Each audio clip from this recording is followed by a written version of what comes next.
In early March 1943, Captain Paul Irvin Gunn stood in front of a modified bomber at Port Moresby, Papua New Guinea. The aircraft was a B-25 Mitchell, but it wasn't like any standard bomber. The nose, usually made for a bombardier, was filled with 8 forward-firing, 50-caliber machine guns. This illegal modification had not been officially authorized by his commanding officers, and it was a risk that could lead to a court-martial. But this bomber had been transformed into something entirely different. An anti-ship weapon that might change the course of the Pacific War.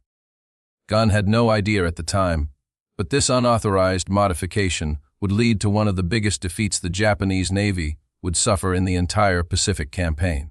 The real story of victory wasn't written in high-level strategy, but in welding shops and maintenance hangars by a 43-year-old maverick fighting his own personal battle. The journey to this moment began 2 years earlier, on December 8, 1941, when the Japanese bombed the Philippines. Gunn was managing a small fleet of civilian aircraft at the time. Within hours, his small airline was commandeered by the U.S. military, and Gunn was made a captain in the Army Air Corps. But his service wasn't meant to last long. He had a family, his wife Polly and their 4 kids, who were in Manila.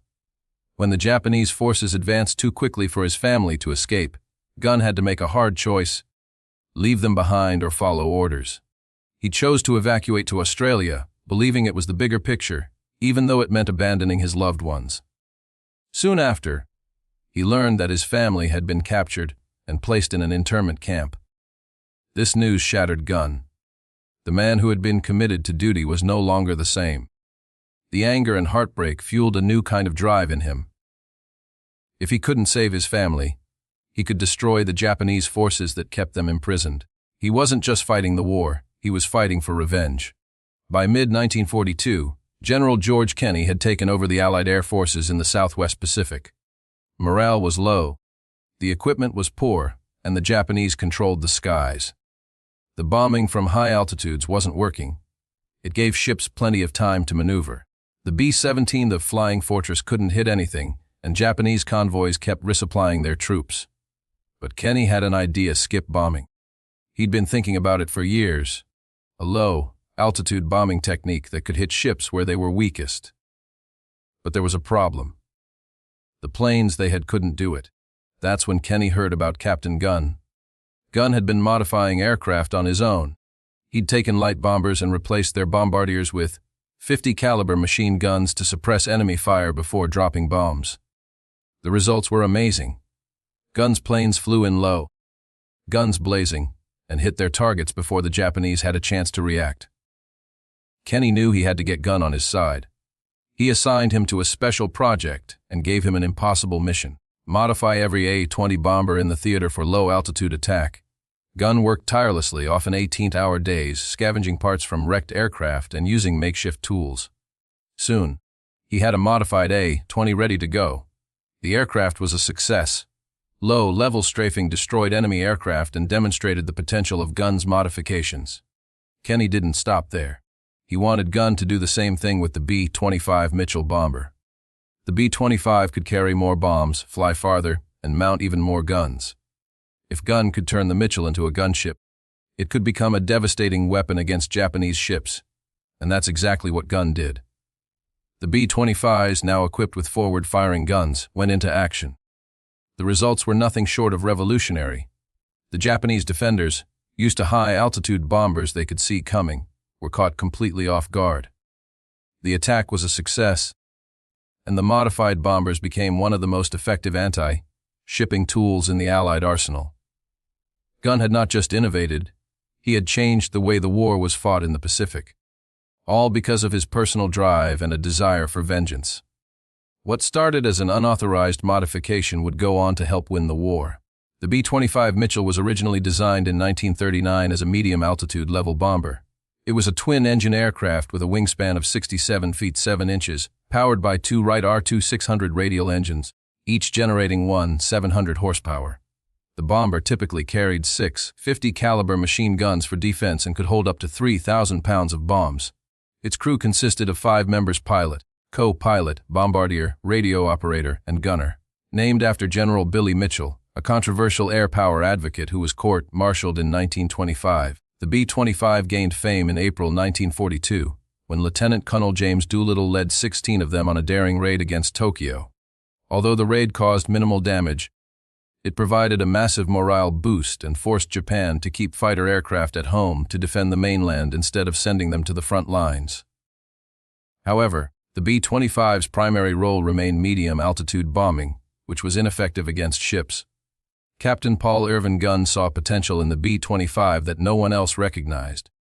The bomber's large nose section could accommodate heavy machine guns, and its twin-engine design offered the redundancy to survive engine failure.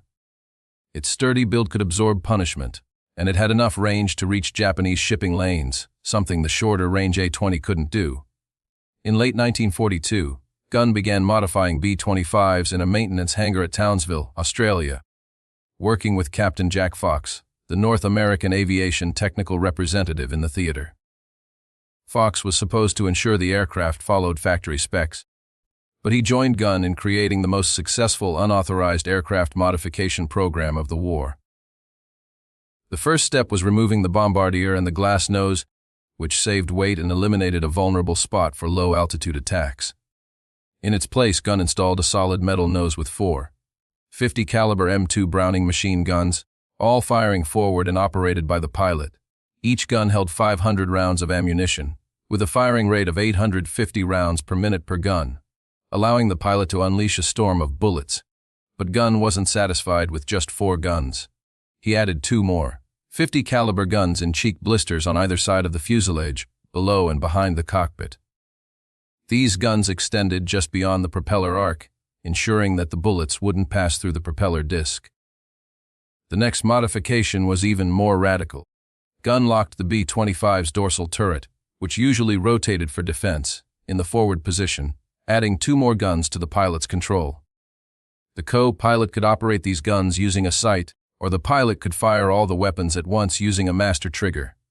Now the B-25 had 8 forward firing, 50 caliber machine guns delivering 180 pounds of projectiles per second. For comparison, a P-51 Mustang fighter carried 6 50 caliber guns. This modified B-25 had the firepower of more than one fighter, all while carrying 2,000 pounds of bombs. These modifications created engineering challenges. The added weight shifted the aircraft's center of gravity, making it nose heavy and harder to control. Gunn fixed this by repositioning equipment and adding ballast to the tail. The recoil from 8 guns firing simultaneously created significant stress on the aircraft's structure. Gunn reinforced the nose with extra bracing, and to deal with the heat and smoke generated by the guns, he added ventilation systems and relocated ammunition storage to reduce fire risk. The most critical challenge was gun harmonization, ensuring that all 8 guns fired at the same point in front of the aircraft, typically between 200 and 400 yards. Gunn developed a testing procedure, adjusting each gun until all converged perfectly. He personally fired the guns and made minute adjustments, ensuring the aircraft met his standards before it was approved for use. The modification process took about 2 weeks per aircraft when working around the clock. Gunn trained maintenance crews and established a production line to speed up the process. By December 1942, he had enough modified B-25s to equip the 91st Bombardment Squadron. The squadron needed a commander who understood low-altitude attacks and wasn't afraid to break conventional bombing rules. Major Ed Lana, a pilot known for his aggressive leadership, was selected. He and Gunn developed the tactics that would change naval warfare. The modified B-25s flew extremely low, sometimes as low as 50 feet above the water at speeds of 300 mph. This made them nearly impossible for ship gunners to track. The aircraft would approach Japanese ships, opening fire with all 8 guns at a range of around 1,000 yards, suppressing the ship's defenses and causing chaos. The goal wasn't to sink the ship with gunfire, but to silence its defenses and terrorize the crew. Then, at a range of 200-400 yards, the pilot would release a bomb with a 4-5 second delayed fuse. The bomb would skip across the water and slam into the side of the ship below the waterline. The delayed fuse ensured that the bomb would penetrate the hull before exploding, causing devastating structural damage. By the time the bomb went off, the B-25 was already past the target, climbing to avoid the blast. While Gunn was working on the aircraft modifications, Allied intelligence was tracking Japanese naval movements through ultra-intercepts, which cracked Japanese codes. In late February 1943, intelligence intercepted messages indicating that a major Japanese convoy was being assembled at Rabaul, New Britain. This intelligence would set the stage for a decisive strike. The Japanese convoy was heading to Lae on the northern coast of New Guinea, carrying troops and supplies to reinforce Japanese forces fighting Allied advances in Papua. The intelligence was specific 8 transport ships, with around 900 troops from the 51st Division, and 8 destroyers for escort. The convoy was set to depart Rabaul at midnight on February 28, 1943, and arrive at Lae about 3 days later. This was Japan's biggest effort to reinforce New Guinea. If the convoy succeeded, it could significantly strengthen Japanese forces and halt Allied progress. If it failed, Japan would lose thousands of experienced troops and likely never attempt another major resupply mission by sea. General Kenny saw this as a chance to test his modified aircraft and new tactics on a target more important than anything since Pearl Harbor. He assembled every available aircraft in the theater for a coordinated strike. The mission would include B-17 Flying Fortress bombers bombing from medium altitude, Royal Australian Air Force Bowfighters strafing at low altitude, P-38 Lightning fighters providing air cover, and modified B-25 strafers executing skip bombing attacks. This would be the largest coordinated air operation in the Southwest Pacific to date. On February 28, General Kenny personally briefed the squadron commanders. The orders were clear: find the convoy, attack with everything they had, and give no mercy. Sink every ship. This wasn't a raid, this was about annihilation. At midnight, the convoy departed Simpson Harbor in Rabaul. Rear Admiral Masatami Kimura commanded from the destroyer Shirayuki. The convoy consisted of 8 cargo ships: Kyoko Maru, Kembaru, Tiom Maru, Nojima Aomaru, Tamaru Shinamaru, and Owa Maru. The 8 destroyers escorting them were Shirayuki, Asashio, Arashio, Tokitsukasi, Yukazi, Uranami, Shikinami, and Asagumo. They also had about 100 Japanese Zero fighters providing air cover. Kimura knew they'd lose some ships. Every previous convoy to New Guinea had suffered losses, but he believed enough ships would survive to deliver the troops. That afternoon, a B-24 Liberator on patrol spotted the convoy. The crew reported its position, course, and composition, and Kenny's command launched reconnaissance aircraft to track the convoy. Weather initially favored the Japanese. 2 tropical storms provided cloud cover and reduced visibility, making it difficult for Allied aircraft to attack. The convoy moved at 7 knots, about 8 mph, which was slow due to the heavily loaded transports. The destroyers could have gone faster, but they had to match the slower pace of the convoy. By nightfall on March 1st, the convoy had covered about 90 miles and was halfway to Lae. The weather worsened, which Kimura saw as an advantage, hoping fewer Allied planes could get through. The storms also made life miserable for the troops below deck, who were suffering badly from seasickness. On the morning of March 2nd, the weather cleared enough for Allied reconnaissance to regain visual contact. At around 10:00 a.m., 29 B-17 Flying Fortresses attacked from 5,000 feet. The bombing from this high altitude didn't do much damage.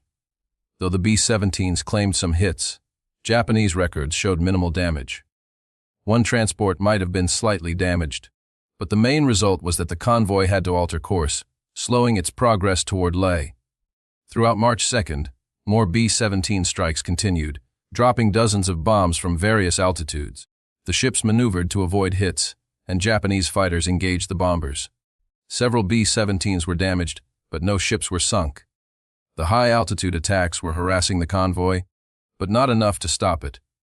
As night fell on March 2nd, Kenny knew the critical attack would come the next morning. The modified B-25s were ready. Major Lana had briefed his pilots repeatedly, and they had rehearsed the attack profile using a wrecked ship as a practice target on February 28th.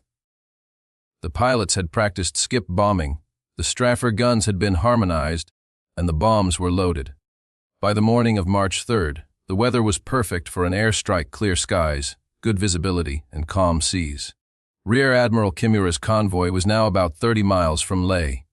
While close enough to get support from land-based anti-aircraft guns, it was still vulnerable to air attack. The Allied strike force gathered at Cape Ward Hunt on the northern coast of Papua. About 90 Allied aircraft, including B-17s, modified B-25 strafers, Royal Australian Air Force bowfighters, and P-38 fighters converged on the Japanese convoy. The attack started at around 10:00 a.m., with the B-17s hitting first from medium altitude, forcing the convoy to maneuver and diverting attention. The low-altitude aircraft arrived, starting with the Royal Australian Air Force bowfighters. They strafed the convoy with 420 Nemert cannons and 6 machine guns, suppressing the enemy's anti-aircraft fire. The Japanese destroyers fought back with everything they had, but the attacking planes were too fast. Then the modified B-25 strafers joined the fray, and the slaughter began. Throughout the morning, the B-25s launched multiple attack waves. One pilot selected the transport Kyokus Maru as his target, dropping down to just 50 feet above the water. At 1,000 yards, he opened fire with his 8.50 caliber machine guns, unleashing 6 to 800 rounds per minute and 180 pounds of projectiles per second.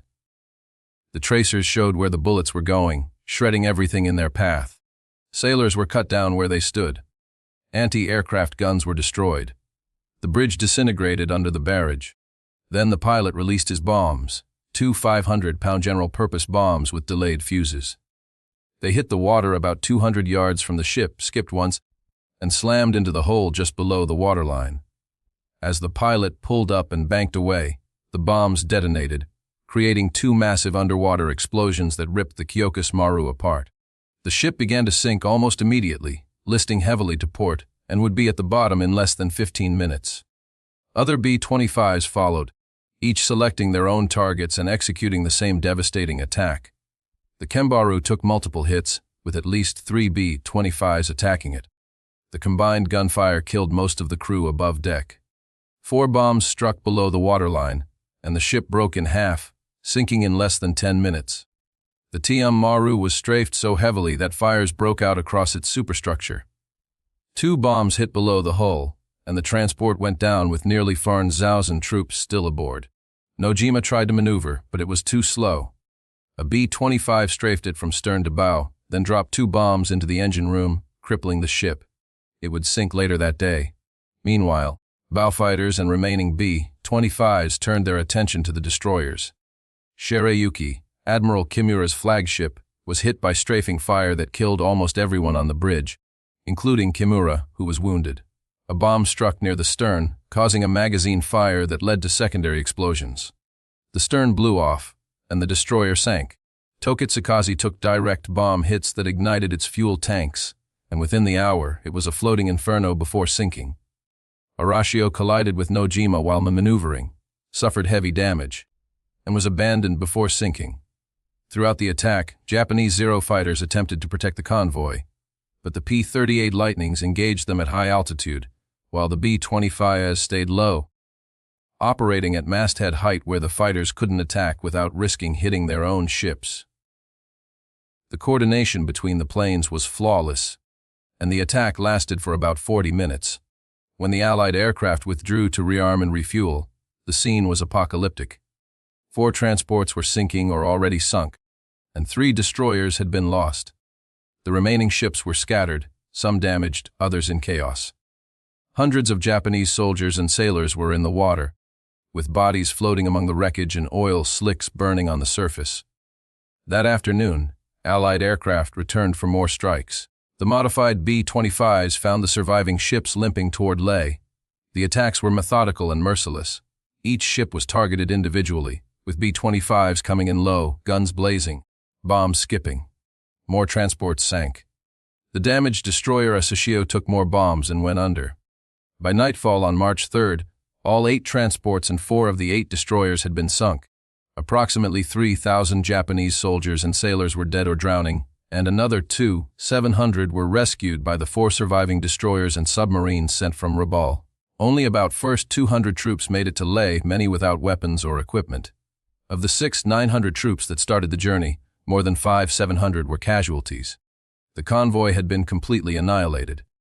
The Allied losses were remarkably light. 1 B-17 Flying Fortress was shot down, 3 P-38 fighters were lost, and 13 aircrew members were killed. Compared to the Japanese losses, it was barely a skirmish. The Battle of the Bismarck Sea, as it came to be known, marked a turning point in the Pacific War. It showed that land-based aircraft could destroy a heavily escorted naval convoy and proved the effectiveness of skip bombing combined with overwhelming forward firepower. It also validated every modification gun had made to the B-25. Most importantly, it convinced Japan that resupplying garrisons by sea in the Southwest Pacific was no longer feasible. After this defeat, Japan would never attempt another major convoy to New Guinea. Japanese forces that would slowly starve as supplies dwindled. General MacArthur issued a communique claiming 22 ships sunk, including 3 cruisers and 7 destroyers, with over 12,000 troops killed. While the actual numbers were lower, the strategic impact was devastating. What mattered was that Kenny had proven his concepts worked. Skip bombing was effective. Modified bombers were successful. Low-altitude attacks could succeed despite heavy defenses. Paul Gunn, watching from Australia as reports came in, must have felt a grim satisfaction. His modifications had destroyed a Japanese convoy, killing thousands of enemy troops. But his family was still in an internment camp, and the war was far from over. The success of the Battle of the Bismarck Sea led to an immediate expansion of the modification program. Kenny ordered all available B-25s in the theater to be converted to the Strafer configuration. Gunn worked even harder, training additional crews, refining techniques, and increasing production. By mid-1943, most B-25s in the Southwest Pacific had been modified. North American Aviation, the manufacturer, took notice. Company representatives visited Gunn's workshops, examined the modifications, and requested detailed specifications to incorporate his innovations into factory production. Gunn was promoted to major and sent back to the United States to work with North American Aviation at their Inglewood and Kansas City plants. He spent several months in 1943 and early 1944 working with engineers to design factory-produced versions of the B-25. The result was the B-25G, which mounted a 75mm cannon in the nose along with 4 50-caliber machine guns. A total of 45 B-25Gs were built. The 75mm cannon could fire a 14.7 lb shell that could penetrate ship armor or destroy bunkers, but it had a slow rate of fire and was difficult to load, requiring a crew member in the nose. Gunn personally tested the B-25G in combat, leading a raid against a Japanese destroyer. He hit the fire control system with the 75mm cannon, disabling the destroyer's ability to coordinate its guns, but it was the bombs that finished the job. The B-25H, an improved version, followed the G into production. 1,000 B-25As were built, with the 75mm cannon and 14 of 50-caliber machine guns arranged in various positions. The B-25H model made some serious changes. The dorsal turret was moved forward, and the co-pilot position was eliminated to save weight. The navigator took over loading the cannon, but all that extra firepower came at a cost. The B-25H was nose, heavy and tough to control. The Army Air Forces Development Center, Wright Field, sent a message saying the modification was dangerous and that the aircraft should be grounded until the center of gravity issue was fixed. Legend has it, Gunn replied, put the center of gravity in storage for the duration. We have a war to fight. Whether that's true or not, it sums up his attitude perfectly. Combat effectiveness came before technical perfection. The pilots learned to handle the plane's quirks and made it work. The B-25H's production continued, but the final variant, the B-25J, made some tweaks. It reverted to the traditional bombardier nose on some planes while keeping the Strafer nose on others. A total of 4 318 B-25Js were built, making it the most common variant. Some of these aircraft were equipped with 8 forward, firing guns in the nose, 4 in cheek blisters, 2 in the dorsal turret, and 4 in waist positions. The firepower was insane, up to 18 50-caliber machine guns, making it the most heavily armed bomber of World War II.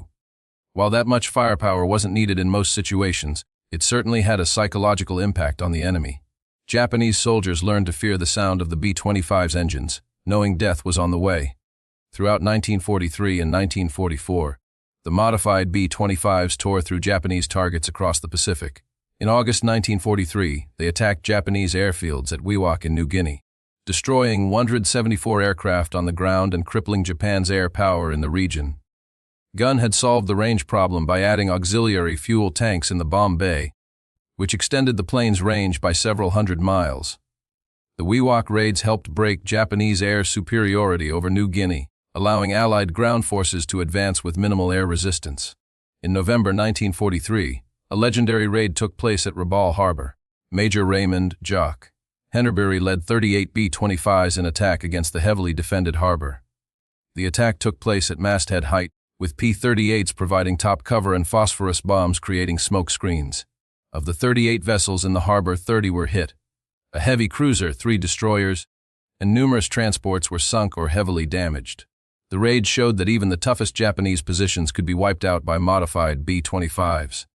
During the Philippines campaign of 1944, the B-25 strafers provided close air support, destroyed Japanese supply lines, and attacked shipping throughout the archipelago. The planes became known as the Bat Out of Hell, because their attacks came so fast and low that defenders couldn't react in time. Guns modified B-25s weren't the only weapons winning the war in the Pacific, but they were some of the most effective. They destroyed hundreds of ships, thousands of aircraft on the ground, and killed tens of thousands of enemy soldiers. They helped MacArthur's Island, hopping strategy by cutting off Japanese garrisons from resupply, and gave the Allies the air superiority necessary for successful amphibious landings. Throughout this time, Gunn's personal war continued. His family remained imprisoned at Stu. Thomas in Manila. He received occasional letters through the Red Cross, but communication was sporadic and censored. He knew conditions were getting worse in the camp. Guards were getting more brutal, food was scarce, and disease was spreading. All he could do was fight harder, hoping each mission brought the end of the war closer. In late 1944, American forces landed in Leyte in the Philippines. Gunn was there, still flying combat missions at 45 years old, still looking for ways to destroy the enemy more effectively. One night, Japanese bombers attacked Tacloban airfield. Gunn was on the ground when white phosphorus bombs exploded nearby, and fragments tore into his shoulder, severely injuring him and rendering his right arm useless. He was evacuated to Australia for treatment and spent months recovering. His combat flying was over, but the war wasn't finished yet. On February 3, 1945, American forces liberated the Stu. Thomas internment camp in Manila. The cavalry arrived just as the Japanese were preparing to execute the camp's leadership. Amid the chaos of Manila's street fighting, over 4,000 internees were freed, including Polly and Gunn's 4 children. They had survived 3 years and 14 days in the camp, emaciated, traumatized, but alive. General MacArthur visited the camp shortly after and arranged for the family to be flown to Australia to reunite with Gunn. When they finally reunited, it was a bittersweet moment.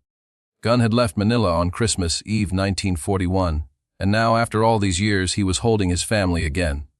But they had all changed, shaped by the war. Gunn stayed in the Army Air Forces after recovering, continuing his work on aircraft modifications and tactical development. But he no longer flew combat. He was promoted to lieutenant colonel and later retired as a full colonel on June 30, 1948, medically retired due to his injuries. His awards included the Distinguished Flying Cross with 1 oak leaf cluster for a second award, the Silver Star, the Legion of Merit, the Air Medal, 9 Purple Hearts, and numerous unit citations and campaign ribbons. The 9 Purple Hearts were for the 9 separate occasions Gunn was wounded in combat. After the war, Gunn returned to the Philippines and helped rebuild Philippine Airlines.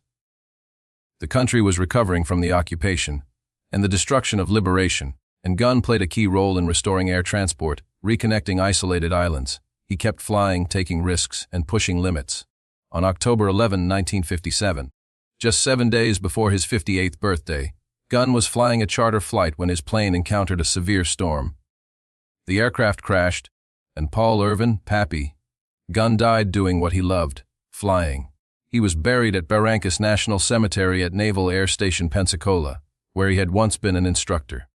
Gunn's legacy lived on in many ways. His innovative aircraft modifications helped change the course of the Pacific War, and his contributions to aviation and military strategy left an indelible mark. The B-25 Straffer modifications that Gunn pioneered became standard throughout the war. About 980-90 B-25 Mitchells were built, and thousands of them were reconfigured as strafers based on his designs. The skip bombing technique that Gunn helped perfect destroyed hundreds of Japanese ships and played a major role in the Allied victory in the Pacific. Gunn proved that innovation can come from anywhere, even from a grieving father working alone in a maintenance hangar. While the official military bureaucracy wanted to fight WWSI using existing weapons and approved tactics, Gunn showed that desperate times called for desperate innovations. The Battle of the Bismarck Sea became a textbook example of how intelligence, coordination, new weapons, and tactics could achieve total victory at minimal cost. The numbers were brutal. 8 transports destroyed, 4 destroyers sunk, over 5,000 casualties, all for the loss of just 4 Allied aircraft. The math was simple.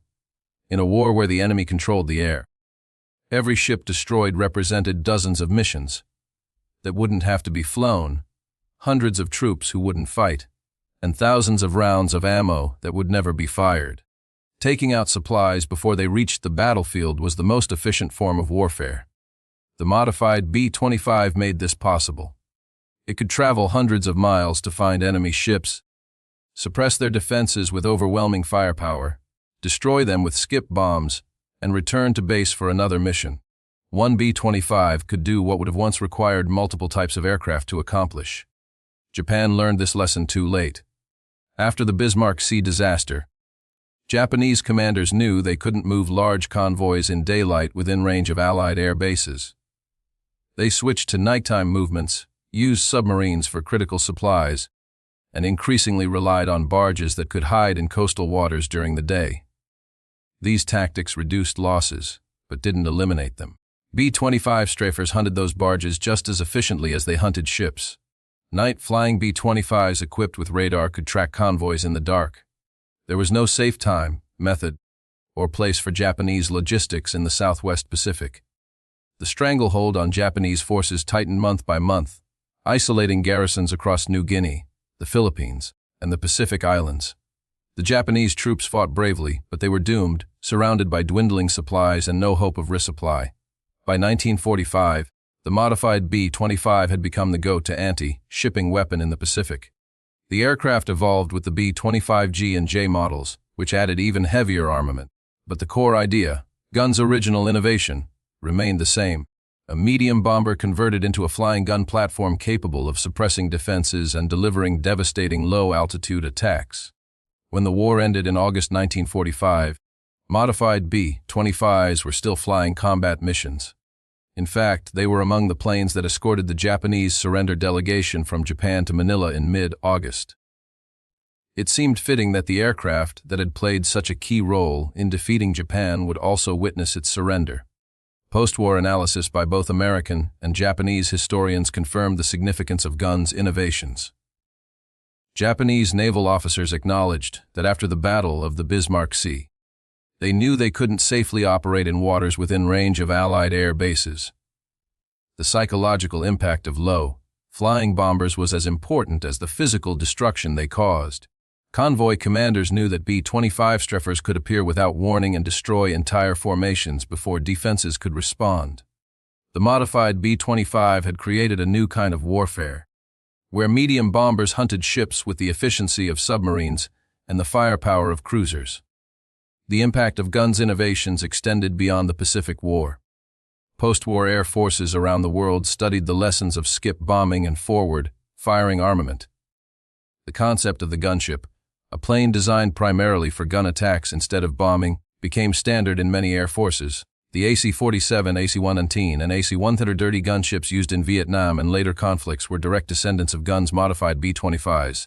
Of the 9 890 B-25s built during 2000, over 100 still survive today. Most in the U.S., many are kept in flying condition and appear at air shows, where spectators marvel at their size, sound, and history. The unmistakable roar of the Wright R-2600 engine still fills the sky. When these B-25s fly low over an airfield, just like they did over Japanese ships, it's a reminder of their destructive power. Some flying B-25Rs are configured as strafers with forward-firing guns in the nose. When these guns are fired during demonstrations, the sound is overwhelming, and the aircraft visibly shudders from the recoil. Watching a B-25 Strafer demonstration offers a glimpse of what Japanese sailors experienced in the final moments before their ships were destroyed. Museums around the world, like the National Museum of the United States Air Force in Dayton, Ohio, and the National Naval Aviation Museum in Pensacola, Florida, house B-25s in various configurations. The Smithsonian National Air and Space Museum also preserves these planes, telling the story of innovation, desperation, and victory. In 1959, General George Kenney published a biography of Gunn titled The Saga of Papy Gunn, ensuring his contributions wouldn't be forgotten. By then, Kenney was retired, but he wanted to make sure Gunn's story, of unauthorized modifications that saved thousands of lives and shortened the war, was remembered. Gunn's son, Nathaniel, also wrote about his father, providing the family's perspective on life in Stowe. Toma's internment camp and the long wait for liberation, the Gunn family's story became a symbol of the personal cost of war and the strength it took to endure. In 1975, the United States Air Force honored Gunn posthumously by naming a training facility after him. It was long overdue but heartfelt recognition for a man who never sought glory, only effectiveness. Gunn's legacy proves that innovation can come from the most unexpected places. His refusal to accept his family's imprisonment or the limitations of existing weapons led to modifications that changed warfare. The B-25 Streford destroyed hundreds of Japanese ships, killed thousands of enemy troops, and played a huge role in the Allied victory in the Pacific. It wasn't the weapon that won WALI, but it achieved disproportionate effects for its numbers. This weapon was born out of desperation in a maintenance hangar, and it fought at low altitude with guns blazing, bombs skipping across the water to slam into enemy hulls.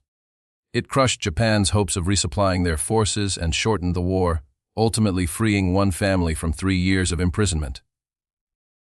That was the point all along.